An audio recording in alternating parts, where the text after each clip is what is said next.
Hunting techniques of the Hadzabe tribe, the secrets of a successful hunter-gatherer society. The Hadzabe tribe of Tanzania is one of the last remaining hunter-gatherer societies in the world. Living in the Great Rift Valley near Lake Eyasi, they have survived for thousands of years by mastering the art of hunting and foraging. Their techniques have been refined through generations, allowing them to hunt effectively with limited resources. The Hadzabe's ability to track animals, use traditional weapons, and apply strategic hunting methods makes them one of the most successful indigenous hunting communities. 1. The role of hunting in Hadzabe culture. Hunting is at the heart of Hadzabe society. Unlike agricultural communities, the Hadzabe do not grow crops or keep livestock. Instead, they rely on their deep knowledge of the land, animal behavior, and natural cycles to find food. 1.1 Hunting as a way of life. Daily subsistence. Hunting provides the primary source of protein for the Hadzabe, along with gathered fruits, tubers, and honey. Social structure. Hunting is often a communal activity, reinforcing bonds within the group. Rituals and traditions. Successful hunts are celebrated, and elders pass down knowledge to younger hunters through storytelling and experience. 2. Traditional hunting weapons. The Hadzabe use simple yet highly effective weapons made from natural materials. Each tool is designed for a specific hunting purpose, ensuring efficiency and precision. 2.1 Bows and arrows. The Hadzabe's primary weapon is the bow and arrow, which they craft using local resources. Bows, made from strong and flexible wood, such as conifera or gruya trees. Arrows, carefully crafted from hardwood, with different tips for different types of prey. 2.2 Poison-tipped arrows. One of the most fascinating aspects of Hadzabe hunting is their use of poisoned arrows. Poison source, extracted from the sap of the adenium, desert rose, plant, which contains a potent toxin.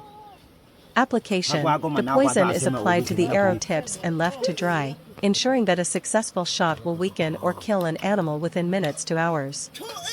Effectiveness. The poison slows down larger animals, making them easier to track after being hit. 2.3 Other weapons.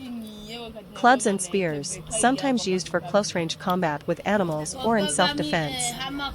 Throwing sticks, used for hunting small game such as birds and hares. 3. Advanced hunting strategies. The Hadzabe have developed highly effective hunting techniques based on their knowledge of the land and animal behavior. 3.1 Tracking and stealth hunting. The Hadzabe are expert trackers, capable of reading the smallest details in the environment. Footprint analysis. They examine footprints to determine the species, direction, and speed of the animal. Dung inspection. Fresh droppings indicate the presence of animals nearby. Broken branches and scratches. These signs reveal an animal's recent movement.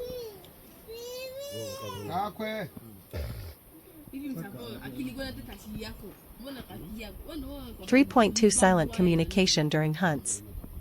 Hunting requires stealth, and the Hadzabe have developed unique ways to communicate without alerting their prey. Click language. Their language includes soft click sounds that help them communicate while remaining discreet. Hand signals, used to indicate direction, distance, or potential dangers. Mimicry. Some Hadzabe can imitate animal calls to attract prey or mislead them. 3.3 Group hunting tactics. While some hunting is done individually, larger game requires teamwork. Encirclement strategy. Hunters surround an animal and gradually close in, preventing escape. Chasing and exhaustion method involves tracking and chasing an animal until it becomes too tired to flee. 3.4 Solo hunting for small game. Many Hadzabe hunters specialize in hunting alone, targeting smaller animals such as birds, hares, monkeys, small antelopes. Solo hunting relies on patience, precision, and knowledge of an animal's behavior. 4. Seasonal hunting patterns. The Hadzabe adjust their hunting strategies based on the time of year and availability of prey. 4.1 Dry season hunting. Best time for large game. Many animals gather around waterholes, making them easier to find. Increased reliance on poisoned arrows to compensate for the scarcity of prey. 4.2 Rainy season hunting. More small game hunting, since large animals disperse and become harder to track. Opportunistic hunting, hunters rely more on foraging to supplement their diet. 5. Specialized hunting techniques for different animals. Different prey requires different hunting approaches. The Hadzabe have developed unique techniques for various species. 5.1 Hunting large game, buffalo, kudu, zebra, gazelle. Requires teamwork, hunters must coordinate their movements carefully. Poisoned arrows are essential, the animals are too strong to be taken down with regular arrows. Tracking skills are crucial, large animals often run for miles before succumbing to poison. 5.2 Hunting medium-sized game, warthogs, baboons, porcupines. Quick ambushes work best, these animals are fast and alert. Hunters use natural cover, hiding behind trees or rocks, before attacking. 5.3 Hunting birds and small game, guinea fowl, pigeons, hares. Fast reflexes and accuracy are needed, since these animals move quickly. Throwing sticks and small arrows are preferred, to avoid damaging the meat. 6. Conservation and challenges to Hadzabe hunting. Despite their expert hunting techniques, the Hadzabe face increasing challenges that threaten their traditional way of life. 6.1 Land loss and encroachment. Agriculture and livestock expansion reduces the Hadzabe's hunting grounds. Tourism and conservation policies, some hunting areas are now restricted. 6.2 Declining wildlife populations. Overhunting by outsiders, commercial poaching affects the Hadzabe's prey. Climate change alters migration patterns and food availability.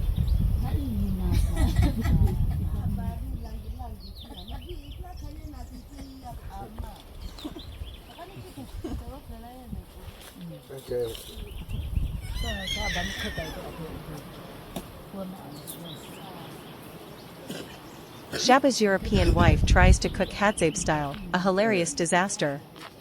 Today was a big day in the village. Shaba had made an important announcement. Today, my wife will cook for the whole family. The villagers cheered, the children clapped, and the women smiled knowingly. A European woman cooking a Hadzabe meal?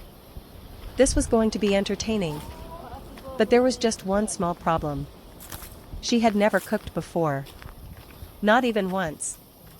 She grew up in a rich family, where meals were always served in fancy hotels and restaurants.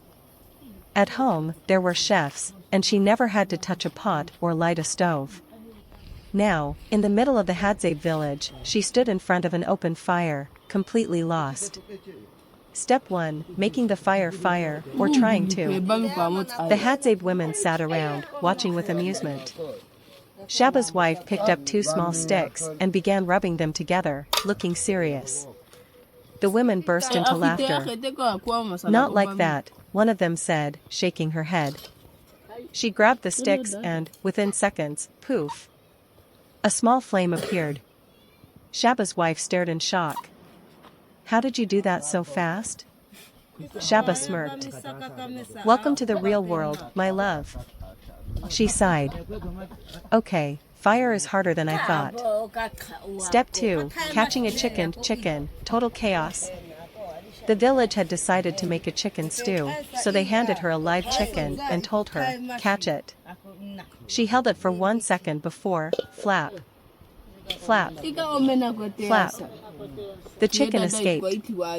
Ahhh, she screamed as the bird ran between her legs. The children roared with laughter, clapping and pointing. Shaba shook his head. My wife, even the chicken knows you don't belong in the kitchen. She chased the chicken around the village, arms flailing, but every time she got close, it dodged her and ran faster. After 5 minutes of pure chaos, an 8-year-old Hadzabe boy casually walked over, grabbed the chicken in one smooth motion, and handed it to her. She was breathless, sweaty, and covered in dust. The boy grinned. You're welcome. The whole village exploded in laughter again. Step 3, cutting the meat on bone, more like wrestling it. Once the chicken was prepared, it was time to cut the meat. She picked up a large knife and held it awkwardly, staring at the meat like it was going to fight back. Shaba crossed his arms. Go on, cut it. She jabbed at it gently. Nothing happened. Shaba sighed. Are you fighting it or cooking it? She tried again, but the knife slipped. The raw meat flew into the air, landing straight in the dust. The children screamed with laughter, rolling on the ground. Shaba smacked his forehead. At this rate, we will all starve. Step 4, stirring the pot, disaster. After finally getting the meat into the pot, she was told to stir the stew. Easy, right? Wrong. She grabbed a long wooden spoon and stirred. Too fast. The boiling stew splashed everywhere. Ay-yi-yi. It's attacking me, she yelled, jumping back. Hot soup dripped from her hair, arms, and tray.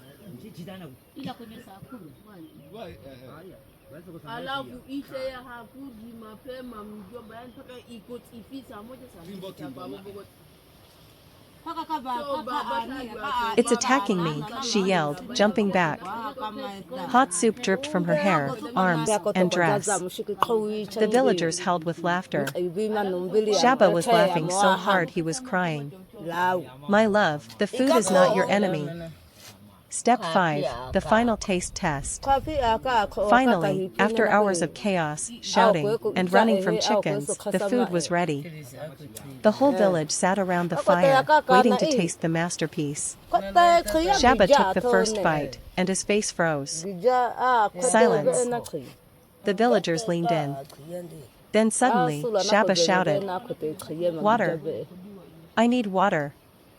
She had accidentally put 5 times more salt than needed. Shaba's eyes watered, his face turned red, and he reached for a jug, gulping down half of it in one breath. The man patted him on the back, laughing. The women wiped away tears from laughing so hard. Shaba's wife covered her face. Maybe I should just stick to restaurant food, she mumbled. Shaba pulled her into a hug, still coughing from the salty disaster.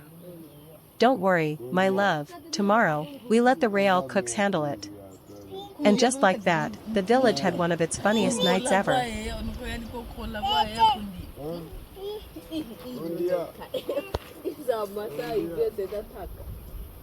Lesson 1, gathering wild honey pot, or running for her life. Shaba led her into the bush, where the Hadzabe men were already preparing to harvest wild honey.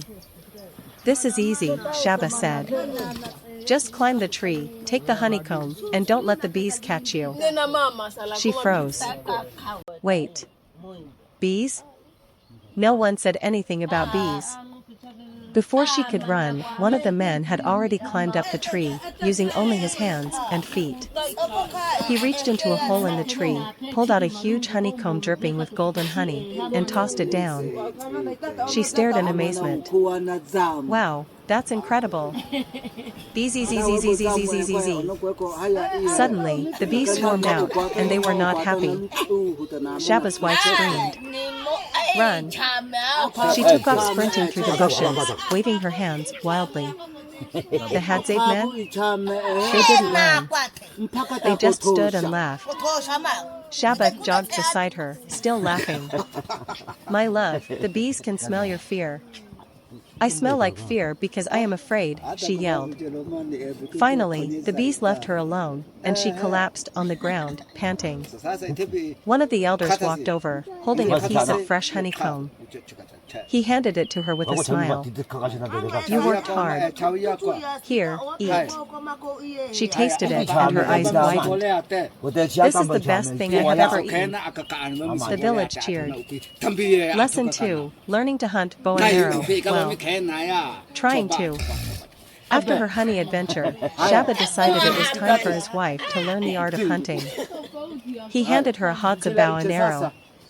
She held it awkwardly. What am I supposed to do with this?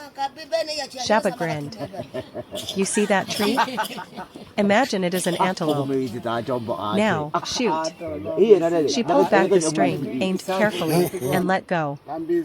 The arrow flew straight up into the air, and landed behind her. The whole village exploded in laughter. My love, the food is supposed to go that way, not back to us. Shaba teased. She tried again. This time, the arrow actually went forward, but it landed far from the target. The young Hadzabe boys, who had been watching, picked up their own bows and hit the target perfectly. She sighed. Okay, maybe hunting is not my thing. Shaba smirked. Don't worry, my love. At least you scared the tray.